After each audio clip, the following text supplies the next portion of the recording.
ある日、大学で先生が民主主義についての話をした。俺が教わっているのは経済学で政治じゃない。でも資本主義というのは民主主義がなければ成立しない。だからそういう勉強も必要なんだそうだ。先生は言った。世の中には権力というものがあります。例えば、かつての日本には封建時代がありました。封建時代には鎌倉幕府や徳川幕府による庶民に対する抑圧がありました。庶民はほとんどが農民で、毎年重い年貢を取り立てられました。年貢というのは今で言う税金のことですね。封建制度の下では農民たちは武士階級に逆らうことはできませんでした。農民は武士階級の言われるがままに過酷な労働に従事する以外生きる道はありませんでした。やがて封建時代が終わると第一次世界大戦、第二次世界大戦と言われる戦争が起こります。この時、日本では軍隊が権力を持っていました。この時、一部の上流階級による選挙は存在しましたが、とても現代の民主主義のようなものではありませんでした。戦時中、特に太平洋戦争当時は、旧日本陸軍による庶民に対する激しい抑圧がありました。旧日本陸軍は、赤紙と呼ばれた。郵送費1005輪の召集令状で、人の命を自由に消費することができました。また陸軍に対する庶民の物資の供出も国民の義務とされていました。当時は庶民の多くが貧農で厳しい生活を強いられていました。ですが、現代の我々の国家権力は民主主義です。我が国では20歳以上の成人には選挙権が与えられます。選挙によって我が国の権力が選ばれるわけです。いわば20歳以上の成人すべてが国家権力を持っているとも言えます。有権者には常に選択肢が与えられています。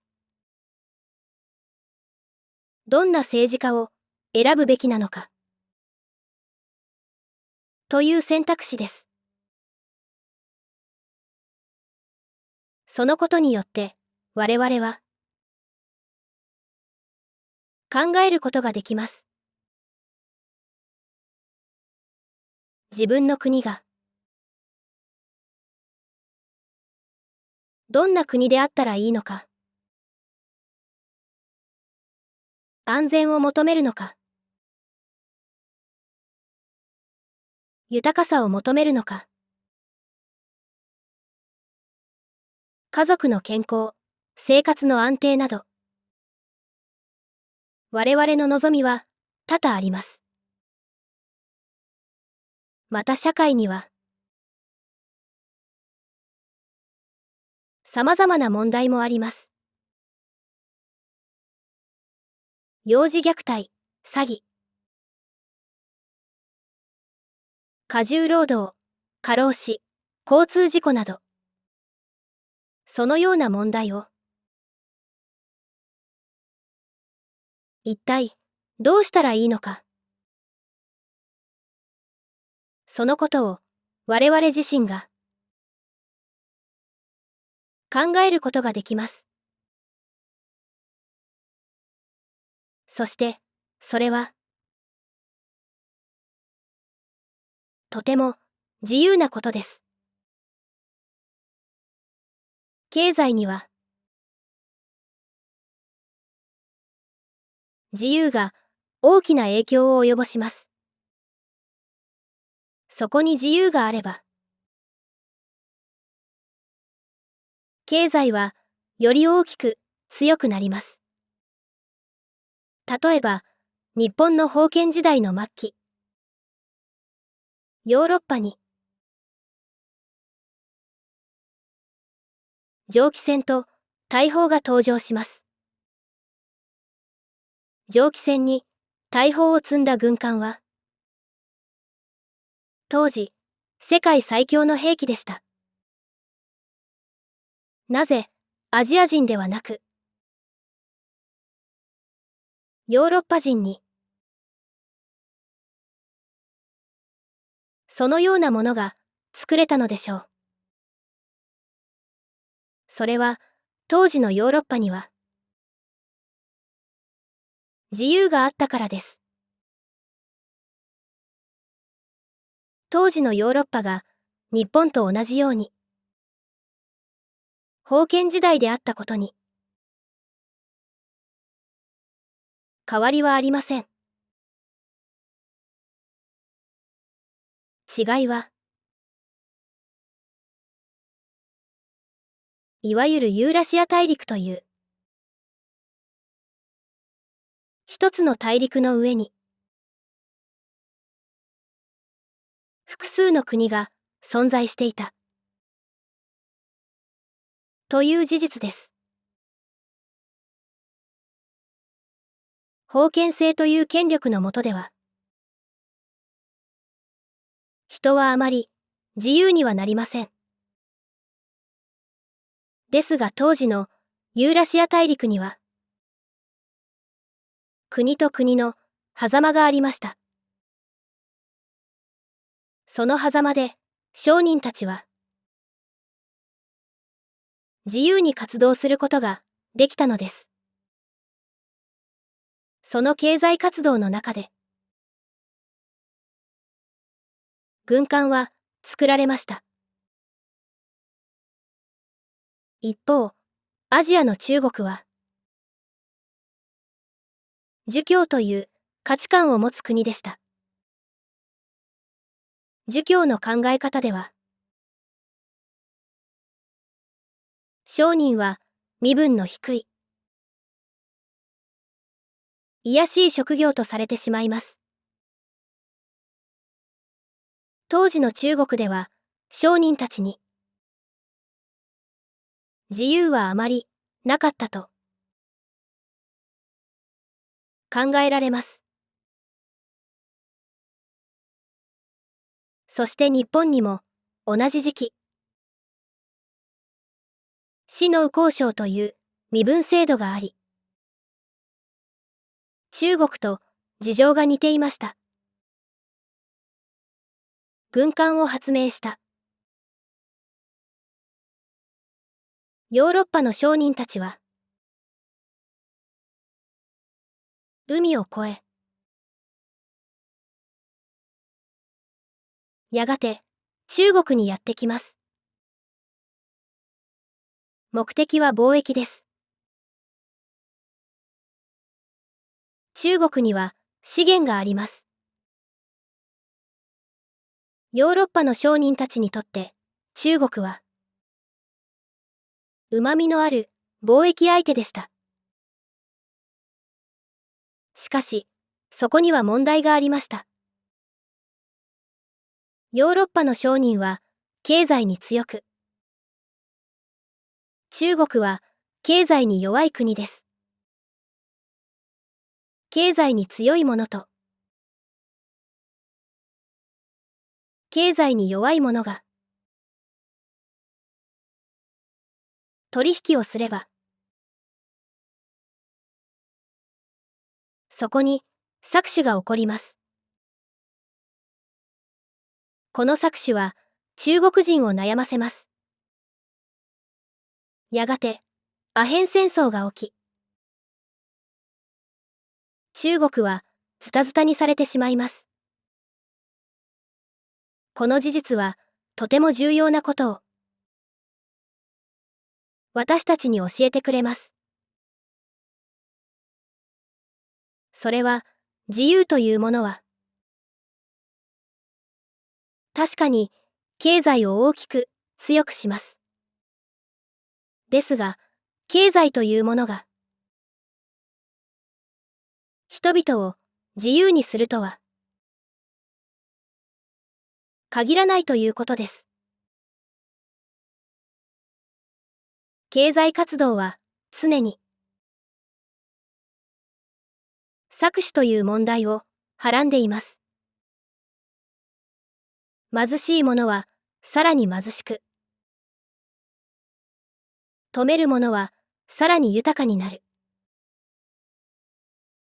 経済にはそんな一面もあります。世界にはお金のために子供を売らなければならない親もいます。お金のために自分の体の一部を売る人たちもいます。日本でも限度を超えた労働で過労死をしてしまう人もいますし、精神に異常をきたしてしまう人もいます。また、中小企業の経営者が借金を苦に自殺をしてしまうこともあります。それは自由なことではありません。そして自由を失えば経済は衰退してしまいます。ですが、民主主義で自由であるはずの我が国で、なぜそのようなことが起こるのでしょう。それは民主主義というのは自由になるための手段であって、自由そのものではないからです。民主主義があっても、我々が自由を求めなければ、我々は決して自由にはなれません。そしてもう一つ、この世界に完全な自由というものはありません。アメリカという国があります。アメリカは自由というものを非常に重視します。私はアメリカという国はおそらく世界で最も自由な国だと思います。ですが、アメリカ人はこう言います。我々は自由のために戦う。彼らが戦わなければならないのは、彼らもまた完全に自由なわけではないからです。ですが、私は彼らの言う自由のために戦うという考え方を正しいと思います。自由とは努力して掴み取るものです。自由とは時には人々が命を懸けて勝ち取るものです。この世界に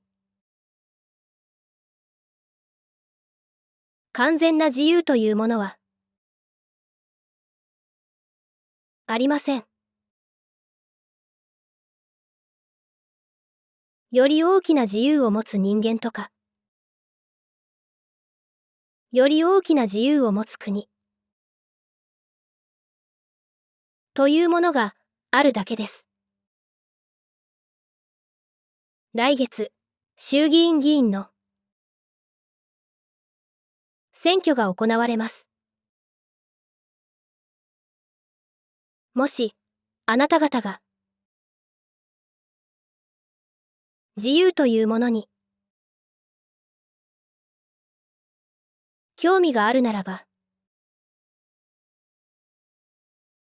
ぜひ選挙に行って、自由を求めてみてください。先生は、そんなことを言った。講義に出ている学生の中には、18歳、19歳の者もいる。でも20歳を超えていて、選挙権を持っている者もいた。そして俺は、先月、20歳になったばかりだった。再生リスト13に続きます。